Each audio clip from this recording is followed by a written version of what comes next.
അടുത്തതായിട്ട് common emitter, അതുപോലെ തന്നെ കോമൺ കളക്ടർ, അതിനുശേഷം കോമൺ ബേസ് എന്നീ ഈ 3 ടൈപ്പുകളെ പറ്റിയിട്ടാണ് നമ്മൾ ഡിസ്കസ് ചെയ്യുന്നത്. അപ്പോൾ അതിൽ കോമൺ എമിറ്റർ എന്നുള്ളതാണ് ഏറ്റവും കൂടുതലായിട്ട് ഉപയോഗിക്കുന്ന കോമൺ എമിറ്റർ ട്രാൻസിസ്റ്ററാണ്, അല്ലെങ്കിൽ കോമൺ എമിറ്റർ ആംപ്ലിഫയർ ആണ്. അതായത് കോമൺ എമിറ്റർ ആംപ്ലിഫയറിൻ്റെ സർക്യൂട്ടാണ് ഇവിടെ ചെയ്തിട്ടുള്ളത്. ഇതിൽ emitter circuit, emitter point common ആയിട്ട് വയ്ക്കുകയും ബേസ് എമിറ്റർ എന്നുള്ളതിൽ ഇൻപുട്ടും കളക്ടർ എമിറ്റർ എന്നുള്ളതിൽ ഔട്ട്പുട്ടും എടുക്കുന്ന രീതിയാണ് ഉള്ളത്. അപ്പോൾ ഈ ഒരു ട്രാൻസിസ്റ്റർ ഇവിടെ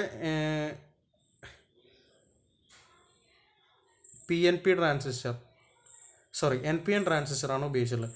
NPN ട്രാൻസിസ്റ്റർ കോമൺ എമിറ്റർ കോൺഫിഗറേഷനിൽ വെച്ചിട്ടുണ്ട്. അതിന് സപ്പോർട്ടിംഗ് ആയിട്ട് റെസിസ്റ്ററുകൾ എന്ത് ചെയ്തിട്ടുണ്ട്, ഓരോ ജംഗ്ഷന് സപ്പോർട്ടീവ് ആയിട്ടുള്ള സ്ഥലത്തും റെസിസ്റ്ററുകൾ ഫിക്സ് ചെയ്തിട്ടുണ്ട്. അപ്പോൾ ഈ റെസിസ്റ്ററുകളും ഈ ഒരു NPN ട്രാൻസിസ്റ്ററും അടങ്ങുന്ന ഈ ഒരു കോൺഫിഗറേഷനെയാണ് കോമൺ എമിറ്റർ ആംപ്ലിഫയർ കോൺഫിഗറേഷനായിട്ട് പറയുന്നത്. അപ്പോൾ ഈ കോമൺ എമിറ്റർ ആംപ്ലിഫയറിൻ്റെ പ്രത്യേകത എന്ന് പറയുന്നത് ഇതിൻ്റെ പവർ ഗെയിനിങ് വളരെ കൂടുതലാണ്. അതായത് ഗ്രേറ്റസ്റ്റ് പവർ ഗെയിനിങ്ങും അതുപോലെ തന്നെ സബ്സ്റ്റാൻഷ്യൽ കറണ്ട്, വോൾട്ടേജ് അതിൻ്റെ ഗെയിനും കൂടുതലാണ്. പിന്നെ മൾട്ടി സ്റ്റേജ് ആപ്ലിക്കേഷനുകൾക്ക് ഏറ്റവും കൂടുതൽ ഉദാത്തമായിട്ട് വരുന്നത് ഈ ഒരു കോമൺ എമിറ്റർ ആംപ്ലിഫയർ ആണ്. അതിനുള്ള പ്രധാന കാരണം എന്ന് വെച്ചാൽ high gain as A primary requirement. അതായത് നമ്മൾ ഉപയോഗിക്കുന്ന മൾട്ടി സ്റ്റേജ് ഓപ്പറേഷനുകളിൽ അല്ലെങ്കിൽ മൾട്ടി സ്റ്റേജ് ആപ്ലിക്കേഷനുകളിൽ ഹൈ പവറാണ് ഏറ്റവും കൂടുതൽ നമുക്ക് ആവശ്യമെങ്കിൽ നമ്മൾ കോമൺ എമിറ്റർ ആംപ്ലിഫയർ തന്നെയാണ് ഉപയോഗിക്കേണ്ടത്. അപ്പോൾ കോമൺ എമിറ്റർ ആംപ്ലിഫയർ എന്ന് പറഞ്ഞു കഴിഞ്ഞാൽ ബയസിങ്, DC സപ്ലൈ ഉപയോഗിച്ചുള്ള ബയസിംഗ് ആണ്. AC സിഗ്നലാണ് ഇൻപുട്ട് കൊടുക്കുന്നത്. ആ AC സിഗ്നലിനെ ബൂസ്റ്റ് ചെയ്തിട്ടുള്ള ഒരു ഔട്ട്പുട്ടായിരിക്കും കിട്ടുന്നത്. നമ്മൾ അന്ന് പറഞ്ഞ പോലെ ഗെയിൻ ബീറ്റ IB എന്നുള്ള ഇൻപുട്ട് കറണ്ടിനെ അല്ലെങ്കിൽ IB എന്നുള്ള ബേസ് കറണ്ടിനെ ബീറ്റ ടൈംസ് ആക്കിയിട്ടാണ് കളക്ടറിൽ നമുക്ക് കിട്ടുന്നത്. ആ ഒരു മെത്തേഡാണ് അല്ലെങ്കിൽ ആ ഒരു ഫങ്ഷനിങ് ആണ് ഇവിടെ കോമൺ എമിറ്റർ ആംപ്ലിഫയർ ചെയ്യുന്നത്. അപ്പോൾ AC സിഗ്നൽ അപ്ലൈ ചെയ്യുന്നത് എവിടെയാണ്? ബേസ് എമിറ്റർ എന്നുള്ള സെക്ഷനിലും ഔട്ട്പുട്ട് എടുക്കുന്നത് കളക്ടർ എമിറ്റർ എന്നുള്ള സെക്ഷനിലുമാണ്. അപ്പോൾ എമിറ്റർ ബേസ് ജംഗ്ഷൻ നമ്മൾ ഫോർവേഡ് ബയാസിങ്ങിൽ കണക്ട് ചെയ്യുകയും അതുപോലെ തന്നെ R1 R2 എന്നുള്ളത് അതിന് വേണ്ടിയിട്ട് സെറ്റ് ചെയ്യുന്നതാണ്. R1 R2 എന്നുള്ളത് ശരിക്കും പറയുകയാണെങ്കിൽ ഇവിടെ ഒരു എന്ത് വരുന്നുണ്ട്, ഒരു VCC എന്നുള്ള ഒരു സപ്ലൈ വരുന്നുണ്ട്. അത് ഈ സർക്യൂട്ടിൽ അതന്നെ ഇവിടെ കാണിച്ചിട്ടുണ്ട്. ഈ ഒരു ബാറ്ററീൻ്റെ ബയസിങ് നോക്കിക്കഴിഞ്ഞാൽ ഈ RL അല്ലെങ്കിൽ R1 എന്നുള്ളതിൻ്റെയൊക്കെ പോയിന്റിലായിട്ട് പ്ലസ് വോൾട്ടേജാണ് വരുന്നത്. ഇവിടെ ഏറ്റവും താഴെ നെഗറ്റീവ് വോൾട്ടേജുമാണ് വരുന്നത്. അപ്പോൾ അങ്ങനെ നോക്കിക്കഴിഞ്ഞാൽ നമുക്ക് R1 R2 എന്നുള്ളതിൻ്റെ ലെവൽ അനുസരിച്ച് ഇവിടെ കാണുന്നില്ല. R1 എന്നുള്ള 22 Kയും R2 എന്നുള്ള 5 Kയും ആണ്, കിലോ ഓമുമാണ്. അപ്പോൾ അതിനനുസരിച്ചുള്ള ഒരു വോൾട്ടേജ് ഡിവിഷൻ ഇവിടെ വരും. അപ്പോൾ ബേസ് എമിറ്റർ എന്നുള്ള സെക്ഷൻ ഫോർവേഡ് ബയസിങ്ങിൽ സെറ്റാവും. അതുപോലെ തന്നെ അതിൻ്റെ അതേ രീതിയിൽ തന്നെ കളക്ടർ എമിറ്റർ എന്നുള്ളത് റിവേഴ്സ് ബയാസിങ്ങിലും സെറ്റാവും. ആ ഒരു രീതിയാണ് എന്തിന് വരുന്നത്, NPN ട്രാൻസിസ്റ്റർ ആയതുകൊണ്ട് NPN എന്നുള്ളത് ബേസ് പോസിറ്റീവാണ്. അപ്പോൾ ആ രീതിയിൽ അവിടെ പോസിറ്റീവും പിന്നെ എമിറ്റർ നെഗറ്റീവും കളക്ടർ നെഗറ്റീവാണ്. പക്ഷേ കളക്ടർ എമിറ്റർ ജംഗ്ഷൻ റിവേഴ്സ് ബയസിങ്ങിൽ സെറ്റാക്കുകയും ചെയ്യും. അപ്പോൾ അതിന് വേണ്ടിയിട്ടാണ് അവിടെ അതിന് തക്കതായിട്ടുള്ള രീതിയിലുള്ള റെസിസ്റ്ററുകളായിരിക്കും നമ്മൾ ഉപയോഗിക്കുന്നത്. ഇനി അടുത്തതായിട്ട് collector current flows through the load resistance RL and RE and the voltage developed by the RL at the collector is the output. അപ്പോൾ ഇവിടെ നോക്കിക്കഴിഞ്ഞാൽ RL എന്നുള്ള റെസിസ്റ്റൻസിന് അക്രോസ് ആയിട്ട് വരുന്ന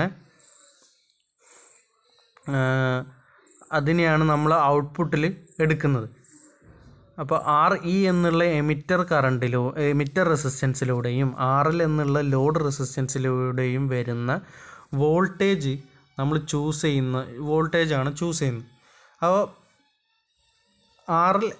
അതിൽ RL ആണ് നമ്മൾ ഔട്ട്പുട്ടിൽ എടുക്കുന്നത്. RE എന്നുള്ളതിലൂടെ, അതായത് നമ്മളിവിടെ ഫോർവേഡ് ബയസ് ആക്കി കഴിഞ്ഞാൽ ട്രാൻസിസ്റ്ററിലൂടെ ഒരു കറണ്ട് ഫ്ലോ ഉണ്ടാവും. ആ കറണ്ട് ഫ്ലോയിൽ വരുന്ന അല്ലെങ്കിൽ ആ ഫ്ലോ ചെയ്യുന്ന പാത്തിൽ ഉണ്ടാകുന്ന ആൾക്കാരാണ് RLഉം ട്രാൻസിസ്റ്ററിൻ്റെ CE എന്നുള്ള ഡ്രോപ്പും പിന്നെ RE എന്നുള്ള വരുന്നതും. അപ്പോൾ ആ ഒരു രീതിയിൽ നോക്കുകയാണെന്നുണ്ടെങ്കിൽ RLൻ്റെ ഔട്ട്പുട്ടാണ് നമ്മൾ എപ്പോഴും എടുക്കുന്നത്. RE എന്നുള്ളത് ഒരു ഫിൽട്ടർ സർക്യൂട്ട് പോലെ അവിടെ ആക്ട് ചെയ്യുകയും ചെയ്യും. RE resistor is included to minimise the effect of temperature changes.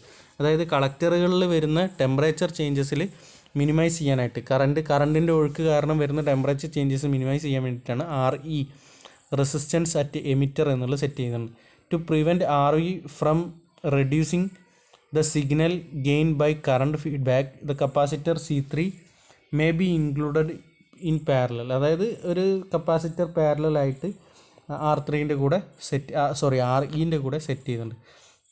അത് മാത്രമല്ല C1 C2 എന്നുള്ള കപ്പാസിറ്ററുകൾ വെച്ചിട്ടുള്ള എന്തിനാ വെച്ചാൽ ഡയറക്റ്റ് കറണ്ട് ഫ്ലോ, അതായത് നമ്മൾ ചെയ്യുന്നത് എന്താ, DC സപ്ലൈ എന്നുള്ളത് ഒരു എന്താ പറയുക, DC സപ്ലൈ അത് വർക്ക് ചെയ്യാനായിട്ട് കൊടുക്കുന്നതാണ്. പക്ഷെ നമ്മൾ ഇൻപുട്ടിലും ഔട്ട്പുട്ടിലും AC സിഗ്നൽസ് കൊടുക്കുന്നുണ്ട്. അപ്പോൾ ആ AC സിഗ്നൽസിൻ്റെ അടിസ്ഥാനത്തിലാണ് അത് ഫസ്റ്റ് സ്റ്റേജിൽ ഇൻപുട്ടിൽ നിന്ന് ഔട്ട്പുട്ടിലേക്ക് എത്തുമ്പോൾ ബൂസ്റ്റ് ചെയ്യുന്നത്, അല്ലെങ്കിൽ അതിൻ്റെ ലെവൽ ഇൻക്രീസ് ചെയ്യുന്നത്. അപ്പോൾ DC സപ്ലൈ ഈ ഒരു ഇൻപുട്ടിൽ അല്ലെങ്കിൽ നമ്മൾ കൊടുക്കുന്ന AC ഇൻപുട്ട് സിഗ്നലിനകത്ത് കയറാൻ പാടില്ല. അപ്പോൾ അതുകൊണ്ടാണ് ഒരു കപ്പാസിറ്റർ ഫിൽട്ടറിങ് പോലെ C1 C2 എന്നുള്ള കപ്പാസിറ്റർ ഇൻപുട്ടിൻ്റെ സ്ഥലത്തും ഔട്ട്പുട്ടിൻ്റെ സ്ഥലത്തും വെച്ചുള്ളത്.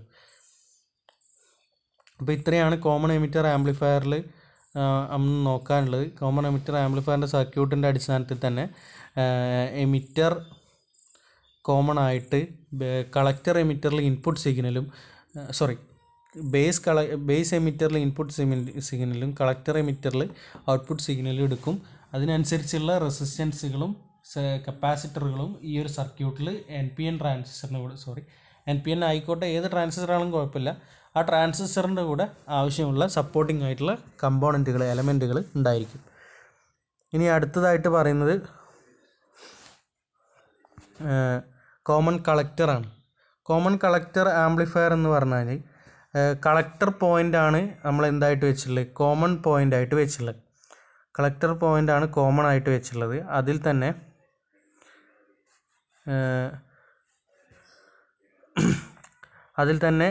ഇൻപുട്ട് ആൻഡ് ഔട്ട്പുട്ട് സർക്യൂട്ട് എന്ന് പറഞ്ഞാൽ ഇൻപുട്ട് ആൻഡ് ഔട്ട്പുട്ട് സർക്യൂട്ടിന് കോമൺ ആയിട്ട് കളക്ടർ വെച്ചിട്ടുണ്ട്. ഇൻപുട്ട് അപ്ലൈ ചെയ്യുന്നത് ബേസ് കളക്ടർ ജംഗ്ഷനിലും ഔട്ട്പുട്ട് എടുക്കുന്നത് എമിറ്റർ കളക്ടർ ജംഗ്ഷനിലും. അപ്പോൾ അതിൽ തന്നെ നമുക്കറിയാം കോമൺ ആയിട്ട് വരുന്നത് കളക്ടറാണ്. അപ്പോൾ ബേസ് കളക്ടറിൽ ഇൻപുട്ടും എമിറ്റർ കളക്ടറിൽ ഔട്ട്പുട്ടും വരുന്ന രീതിയിൽ. ഇവിടെ നമ്മൾ നോട്ടബിൾ ആയിട്ടുള്ള ഫീച്ചർ എന്ന് പറഞ്ഞാൽ ഇൻപുട്ട് ഇമ്പിഡൻസ് വളരെ കൂടുതലായി ലാർജ് ആയിരിക്കും. അതുപോലെ തന്നെ virtually equal to the parallel circuit of R1 R2 എന്നുള്ള പാരലൽ സർക്യൂട്ടിന് വെർച്വലായിട്ടുള്ള ഈക്വൽ ആയിട്ടുള്ള രീതിയിൽ, അല്ലെങ്കിൽ ഒരു ലാർജ് എമൗണ്ട് ആയിരിക്കും ഇൻപുട്ട് ഇമ്പിഡൻസ് കൊടുക്കേണ്ടത്. പിന്നെ അതുപോലെ ഔട്ട്പുട്ട് റെസിസ്റ്റൻസിൻ്റെ കാര്യം പറയുകയാണെങ്കിൽ ഔട്ട്പുട്ട് റെസിസ്റ്റൻസ് വളരെ കുറവായിരിക്കും. അപ്പോൾ ഇൻപുട്ട് റെസിസ്റ്റൻസ് അല്ലെങ്കിൽ ഇമ്പിഡൻസ് വാല്യൂ ലാർജും ഔട്ട്പുട്ട് ഇമ്പിഡൻസ് വാല്യൂ വളരെ ലോയും ആയിരിക്കും. അതുകൊണ്ട് തന്നെ വോൾട്ടേജ് ഗെയിൻ കുറവും കറണ്ട് ഗെയിൻ കൂടുതലും ആയിരിക്കും. അപ്പോൾ ഇത് നമ്മൾ കൂടുതലായിട്ട് ഒരു കറണ്ട് ആംപ്ലിഫിക്കേഷനാണ് ഉപയോഗിക്കുന്നത്. അപ്പോൾ കറണ്ട് ആംപ്ലിഫിക്കേഷൻ ഉപയോഗിക്കാനുള്ള കാരണം എന്ന് വെച്ചാൽ ഇമ്പിഡൻസിലുള്ള വ്യത്യാസമാണ്. ഇമ്പിഡൻസ് മാക്സിമം വരുന്നത് അല്ലെങ്കിൽ ഇമ്പിഡൻസ് ലാർജ് വാല്യൂ ആവുന്നത് ഇൻപുട്ടിലാണ്, ഔട്ട്പുട്ടിൽ കുറവായിരിക്കും. അപ്പോൾ അതുകൊണ്ട് തന്നെ വോൾട്ടേജ് ഗെയിൻ എന്നുള്ള സംഗതി വോൾട്ടേജ് ഗെയിൻ കിട്ടുന്നില്ല, പക്ഷേ കറണ്ട് ഗെയിൻ കൂടുതലായിട്ട് കോമൺ കളക്ടർ കോൺഫിഗറേഷൻ ആംപ്ലിഫയറിൽ വരുന്നുണ്ട്. ഇനി അതുപോലെ തന്നെ R1 R2 എന്നുള്ള നെറ്റ്വർക്ക് അല്ലെങ്കിൽ ആ ഒരു പൊട്ടൻഷ്യൽ നെറ്റ്വർക്ക് എന്ത് ചെയ്യുന്നു, നമ്മൾ നേരത്തെ പറഞ്ഞ പോലെ തന്നെ ഫോർവേഡ് ബയാസിങ്ങിന് വേണ്ടിയിട്ട് പ്രൊവൈഡ് ചെയ്യുന്നതാണ്.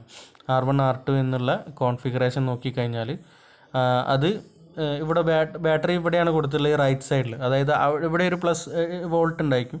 അപ്പോൾ R1ലും R2ലും വരുന്ന വോൾട്ടേജ് ഡ്രോപ്പിൻ്റെ അടിസ്ഥാനത്തിൽ എന്ത് വരുന്നുണ്ട്, ഇവിടെ ഡ്രോപ്പായിട്ട് ഇതിൽ ഈ ഒരു ഫിഗറിൽ ഒരു തെറ്റെന്താണെന്ന് വെച്ചാൽ ഈ എമിറ്റർ പോയിൻ്റ് മുകളിലാണ് വരേണ്ടത്. നമ്മൾ ബേസ് കളക്ടറിലാണ് ഇൻപുട്ട് കൊടുക്കുന്നത്. അപ്പോൾ ആ ഇൻപുട്ട് അങ്ങനെ കൊടുക്കണമെന്നുണ്ടെങ്കിൽ ഇവിടെ വരേണ്ടത് എന്താ, ഈ എമിറ്റർ എന്നുള്ളത് ബേസ് കളക്ടറിലാണ് ഇൻപുട്ട് കൊടുക്കുന്നത്. അതുകൊണ്ട് തന്നെ ഈ ഇൻപുട്ട് വരേണ്ടത് മുകളിലാണ്, R1 എന്നുള്ള രീതിയിൽ കണക്ട് ചെയ്യുന്ന സമയത്താണ്. അല്ലെങ്കിൽ R1 ഡ്രോപ്പിന് അക്രോസ് ആയിട്ട് വരുന്ന സമയത്താണ്. അതിൽ ഫിഗറിലൊരു ചെറിയ മിസ്റ്റേക്ക് അതാണ് ഉള്ളത്. ഇനി മെയിൻ ഡിസഡ്വാൻറ്റേജ് ആയിട്ട് വരുന്നത് കോമൺ കളക്ടറിൻ്റെ മെയിൻ ഡിസഡ്വാൻറ്റേജ് എന്ന് പറഞ്ഞാൽ അതൊരു directly coupled to any point on the circuit regardless of the voltage. അതായത് വോൾട്ടേജിൻ്റെ ബന്ധമില്ലാതെ തന്നെ, അല്ലെങ്കിൽ ഒരു വോൾട്ടേജ് വാല്യൂ കുറവായതുകൊണ്ട് തന്നെ അവിടെ എന്തുണ്ട്, വേറെ ഏതൊരു സർക്യൂട്ടിനായിട്ട് കപ്പിൾ ചെയ്യുന്ന രീതിയിൽ അല്ലെങ്കിൽ കപ്പിൾ ചെയ്യാൻ ഈസിനെസ് ആയിട്ടുള്ള രീതിയിലായിരിക്കും ഇത് വരിക. അതാണ് മെയിൻ ഈ ഒരു കോമൺ കളക്ടറിൻ്റെ ഏറ്റവും വലിയ അഡ്വാൻറ്റേജ് ആയിട്ട് പറയുന്നത്.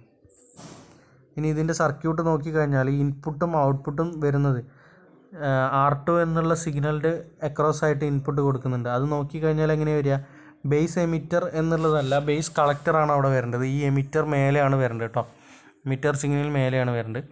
അപ്പോൾ അതിന് അടിസ്ഥാനത്തിൽ വരുന്നുണ്ട്. പിന്നെ സർക്യൂട്ട് എമിറ്റർ ഫോളോവർ എന്നുള്ള രീതിയിൽ വേണമെങ്കിലും വരാം. കാരണം എന്താ, emitter voltage tends to follow the input വോൾട്ടേജിനെ ഫോളോ ചെയ്യാനായിട്ട് എമിറ്റർ വോൾട്ടേജ് കാണുന്നുണ്ട്.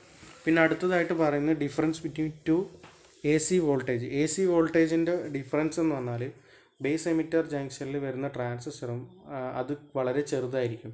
അതുകൊണ്ട് തന്നെ ഔട്ട്പുട്ടിൽ വരുന്ന ഗെയിൻ എന്ന് പറഞ്ഞു കഴിഞ്ഞാൽ <1 ആയിരിക്കും. അതാണ് നേരത്തെ പറഞ്ഞിട്ടുണ്ടായിരുന്നു വോൾട്ടേജ് ഗെയിൻ വളരെ കുറവും കറണ്ട് ഗെയിൻ വളരെ കൂടുതലായിരിക്കും എന്ന് പറഞ്ഞു. അപ്പോൾ ഔട്ട്പുട്ട് റെസിസ്റ്റൻസ് അതിനകത്ത് ഭയങ്കര ലോ ആയിട്ട് വരുന്നത് ആ കാരണം കൊണ്ടാണ്. എമിറ്റർ ഫോളോവർ സർക്യൂട്ട് എന്ത് ചെയ്യുന്നുണ്ട്, high impedance to the low output impedance. ഒരു ഹൈ ഇമ്പിഡൻസ് ഇൻപുട്ടിൽ വരികയും അതിൽ നിന്ന് ഒരു ലോ ഇമ്പിഡൻസ് ഫ്ലോ ചെയ്യിക്കുകയും അതുകൊണ്ടാണ് കറണ്ട് ഗെയിൻ കൂടുതലും ഔട്ട്പുട്ടിൽ വരുന്ന വോൾട്ടേജ് ഗെയിൻ കുറവായിട്ട് വരുന്നു. ഈ ഒരു കോമൺ കളക്ടർ ആംപ്ലിഫയറിൻ്റെ ഏറ്റവും ഇമ്പോർട്ടൻ്റ് ആയിട്ടുള്ള ഫങ്ഷൻ എന്ന് പറഞ്ഞു കഴിഞ്ഞാൽ ഒരു ബഫർ സർക്യൂട്ട് പോലെ ഉപയോഗിക്കുക എന്നുള്ളതാണ്. ബഫർ സർക്യൂട്ട് എന്ന് പറഞ്ഞു കഴിഞ്ഞാൽ നമ്മൾ പറഞ്ഞു ഇമ്പിഡൻസുകൾ തമ്മിലുള്ള ഒരു വ്യത്യാസം ഇവിടെ പറഞ്ഞു, ഇൻപുട്ടിൽ ഹൈയും ഔട്ട്പുട്ടിൽ ലോയും. ആ ഒരു വ്യത്യാസം ക്രിയേറ്റ് ചെയ്യാനായിട്ട് വേറെ സർക്യൂട്ടുകളിൽ ബഫർ പോലെ ആക്ട് ചെയ്യാനായിട്ട് ഈ ഒരു സർക്യൂട്ട് ഉപയോഗിക്കുന്നുണ്ട്. അതുപോലെ തന്നെ ഇമ്പിഡൻസ് മാച്ചിങ് ഡിവൈസുകളിലൊക്കെ ആണ് ഈ ബഫർ ഉപയോഗിക്കുന്നത്. അപ്പോൾ അവിടെ എന്താണ്, high impedance source to low impedance load എന്നുള്ളതിൽ കണക്റ്റ് ചെയ്യാനായിട്ട് ഈ ഒരു ആംപ്ലിഫയർ സെറ്റപ്പ് യൂസ് ചെയ്യുകയും അവിടെ നമുക്ക് ഒരുപാട് എമൗണ്ട് ഓഫ് പവർ ലോസ് കുറയ്ക്കാനും പറ്റും. അപ്പോൾ അങ്ങനത്തെ ടൈപ്പുകളിലാണ് അല്ലെങ്കിൽ അങ്ങനത്തെ ആപ്ലിക്കേഷനുകൾക്കാണ് ഈ ഒരു കോമൺ കളക്ടർ ആംപ്ലിഫയർ ഉപയോഗിക്കുന്നത്. ഇനി അടുത്തത് കോമൺ ബേസ് ആണ്. അതായത് ഇത് വളരെ ചുരുക്കമായിട്ട് ഉപയോഗിക്കുന്നതാണ്, പക്ഷേ സ്പെഷ്യൽ ആയിട്ടുള്ള ആപ്ലിക്കേഷൻ മാത്രം. ഇതിൻ്റെ പ്രത്യേകത എന്നാൽ ബേസ് കോമൺ ആയിട്ട് ഉപയോഗിക്കുന്ന ഒരു ആംപ്ലിഫയർ ആണ്. അതുപോലെ തന്നെ എമിറ്റർ ടെർമിനലിൻ്റെയും കളക്ടർ ടെർമിനലിൻ്റെയും ഇടയിലായിട്ട് ബേസ് കോമൺ ആയിട്ട് ഉപയോഗിക്കുന്നു. അതിൽ IE എന്നുള്ളതാണ് ഇൻപുട്ട് കറണ്ട്, അല്ലെങ്കിൽ ഇൻപുട്ട് സെക്ഷൻ എന്ന് പറഞ്ഞു കഴിഞ്ഞാൽ എമിറ്റർ ബേസ് സെക്ഷനാണ്. കളക്ടർ ബേസ് സെക്ഷനിലാണ് ഔട്ട്പുട്ട് എടുക്കുന്നത്, അല്ലെങ്കിൽ ആ ഒരു ജംഗ്ഷനിലാണ് ഔട്ട്പുട്ട് എടുക്കുന്നത്. അതുകൊണ്ട് തന്നെ ഈ ഒരു സർക്യൂട്ടിൻ്റെ മറ്റൊരു പ്രത്യേകത പറഞ്ഞാൽ ഇവിടെ കോമൺ ബേസ് സർക്യൂട്ട് ആയതുകൊണ്ട് തന്നെ കറണ്ട് ഗെയിൻ ഇല്ല എന്നുള്ളത് നമ്മൾ അന്ന് തന്നെ പറഞ്ഞിട്ടുണ്ട്. കോമൺ ബേസ് കോൺഫിഗറേഷൻ നമ്മൾ അതിൻ്റെ കുറച്ച് ഭാഗങ്ങൾ ഡിസ്കസ് ചെയ്ത സമയത്ത് കോമൺ ബേസ് കോൺഫിഗറേഷനിൽ കറണ്ട് ഗെയിൻ ഇല്ല. എങ്ങനെയാണ് വരുന്നത്, ബേസിൽ വരുന്ന കറണ്ട് അതേപോലെ തന്നെ കളക്ടറിൽ വരും, എമിറ്ററിൽ വരുന്ന കറണ്ട് അതേപോലെ തന്നെ കളക്ടറിൽ വരും.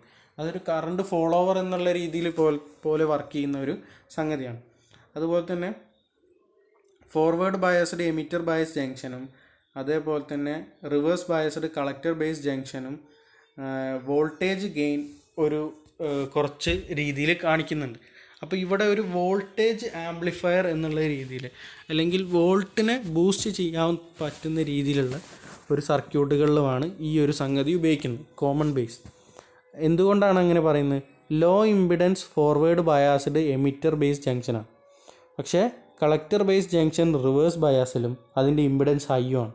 അപ്പോൾ common base circuit multi stage ഓപ്പറേഷനുകൾക്ക് ഏറ്റവും എന്താണ് മൾട്ടി സ്റ്റേജ് ഓപ്പറേഷനുകൾക്ക് ഉപയോഗിക്കാൻ പാടില്ലാത്തതാണ്. ഏറ്റവും ഈസി ആണെന്നല്ല, മൾട്ടി സ്റ്റേജ് ഓപ്പറേഷനുകൾക്ക് ഉപയോഗിക്കാൻ പറ്റുന്നത് കോമൺ എമിറ്റർ ആണെന്ന് നമ്മൾ ആദ്യം പറഞ്ഞു. അപ്പോൾ കോമൺ ബേസ് എന്നുള്ളത് മൾട്ടി സ്റ്റേജ് ഓപ്പറേഷനുകൾക്ക് തീരെ ഉപയോഗിക്കാൻ പറ്റാത്തതാണ്.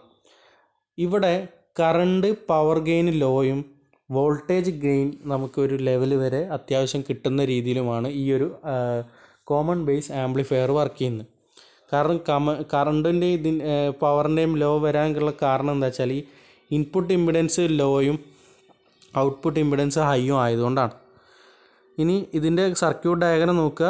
സർക്യൂട്ട് ഡയഗ്രത്തിൽ കാണിച്ചിട്ടുണ്ട് എന്താണ് കോമൺ ബേസ് സെറ്റപ്പാണ് വരുന്നത്. ഇൻപുട്ട് ഇവിടെ എടുക്കുന്നത് ഏതിലാണ്, R2 എന്നുള്ളതിനനുസരിച്ച് ബേസ് എമിറ്ററിലാണ് ഇൻപുട്ട് കൊടുക്കുന്നത്. ആ ഇൻപുട്ട് അതിന് ശേഷം ഔട്ട്പുട്ട് എടുക്കുന്നത് ഇവിടെ കളക്ടർ ബേസ് എന്നുള്ള ആ ഒരു സെക്ഷനിൽ ഔട്ട്പുട്ട് എടുക്കുകയും ചെയ്യുന്നുണ്ട്. പിന്നെ ഇതിൻ്റെ ലോ ഇമ്പിഡൻസ് എന്താ ചെയ്യുന്നത് വെച്ചാൽ ലോഡ് റെസിസ്റ്റൻസിനെ ഷണ്ട് ചെയ്യപ്പെടും. ഷണ്ട് ചെയ്യുക എന്ന് പറഞ്ഞാൽ എന്താ ചെയ്യുക, അതിനെ പാരലലായിട്ട് കണക്ട് ചെയ്യുന്ന രീതിയിലാവും. അപ്പോൾ ലോഡ് റെസിസ്റ്റൻസിനെ ഷണ്ട് ചെയ്തിട്ട് അതിൻ്റെ മുന്നേ ദെർബൈ ഔട്ട്പുട്ട് വോൾട്ടേജിൻ്റെ വാല്യൂ റെഡ്യൂസ് ചെയ്യും. അതുകൊണ്ട് തന്നെ ഓവറോൾ ഗെയിനിനകത്ത് ഒരു ചെറിയ ഫാൾ ഉണ്ടാക്കും എന്ന് പറഞ്ഞാൽ നമ്മൾക്ക് ഗെയിൻ കൂടുതലായിട്ടാണ്, അല്ലെങ്കിൽ ഗെയിൻ കൂടുതൽ കിട്ടാൻ വേണ്ടിയിട്ടാണ് നമ്മളൊരു ആംപ്ലിഫയർ ഉപയോഗിക്കുന്നത്. ഗെയിൻ കൂടുതൽ കിട്ടുകയാണെന്നുണ്ടെങ്കിൽ എന്തുണ്ട്, കൂടുതലും നല്ല ആംപ്ലിഫയർ എന്നാണ് പറയുക.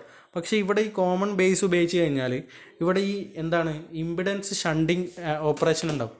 ഇൻപുട്ട് ഇമ്പിഡൻസ് എന്താ ചെയ്യുക വെച്ചാൽ ലോഡ് റെസിസ്റ്റൻസിനെ ഇൻപുട്ട് ഇമ്പിഡൻസ് ഷണ്ട് ചെയ്യപ്പെടും.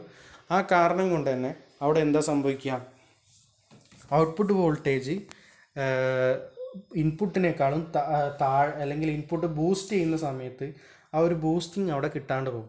അതുകൊണ്ട് തന്നെ ഹൈ ഫ്രീക്വൻസി ആപ്ലിക്കേഷനുകൾക്ക് ഏറ്റവും ഉദാഹരണമായിട്ട് അല്ലെങ്കിൽ ഏറ്റവും യൂസബിൾ ആയിട്ടുള്ള ഒരു സെക്ഷനാണ് കോമൺ ബേസ് കോൺഫിഗറേഷൻ എന്നുള്ളത്. പക്ഷേ വോൾട്ടേജ് ഗെയിനോ കറണ്ട് ഗെയിനോ അല്ലെങ്കിൽ ബാക്കിയുള്ള ഓവറോൾ ഗെയിനോ ഒന്നും അതിൽ കിട്ടാൻ ചാൻസ് ഇല്ല, അതൊക്കെ കുറവായിട്ടാണ് വരിക. അപ്പോൾ ഇത്രയാണ് നമുക്ക് ഒരു ആംപ്ലിഫയറിൻ്റെ സെക്ഷനിൽ പറയാനുള്ളത്. Common emitter, common collector, common base എന്നുള്ള 3 ടൈപ്പ് നമ്മൾ ഡിസ്കസ് ചെയ്തിട്ടുണ്ട്. നമുക്ക് ഇത്രയും കാര്യങ്ങളാണ് ഈ ഒരു സിലബസിൽ ഡിസ്കസ് ചെയ്യുന്നത് അല്ലെങ്കിൽ പഠിക്കാനായിട്ടുള്ളത്. Thank you.